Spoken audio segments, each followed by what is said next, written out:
আসসালামু আলাইকুম। এই ভিডিওতে দেখব কিভাবে আল্ট্রাসোনোগ্রাম এবং রেডিওলজি এই দুইটা সেকশনের রিপোর্ট কিভাবে আপলোড করা যাবে। সো এর আগে আমরা দেখেছি প্যাথোলজি সেকশনের রিপোর্ট এন্ট্রি এবং আপলোড। রেডিওলজি এবং আল্ট্রাসোনোগ্রামের ক্ষেত্রে এন্ট্রি করার প্রয়োজন নেই। এখানে জাস্ট যে ইমেজটা আছে ইমেজ ফাইলটা আপলোড করে দিলেই হবে।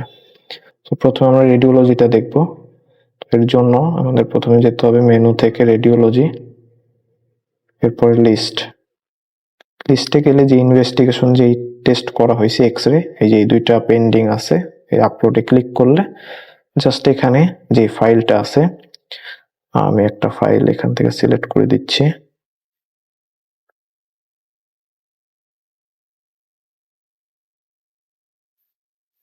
যে ফাইলটা আছে সেই ফাইলটা ওপেন করে এখানে জাস্ট আপলোড করে দিলেই এটা আপলোড হয়ে যাবে। এরপর এটা এখান থেকে অলরেডি সরে গেছে, এটা পাওয়া যাবে রিপোর্ট আর্কাইভে। যখন এটা ডেলিভার করা হবে তখন মার্ক অ্যাজ ডেলিভার্ড করে দিলেই এটা ডেলিভার্ড হিসেবে লিস্টে থাকবে। এরপরে আল্ট্রাসোনোগ্রামের ক্ষেত্রেও সেম, আল্ট্রাসোনোগ্রামে যাব, এখানে যেটা আমি আপলোড করতে চাই যেই পেন্ডিং গুলোর মধ্যে ওইটা সিলেক্ট করব। সিলেক্ট করার পরে এখানে সেম ভাবেই ফাইল সিলেক্ট করে ওপেন করে তারপর আপলোড করে দিলেই হয়ে যাবে।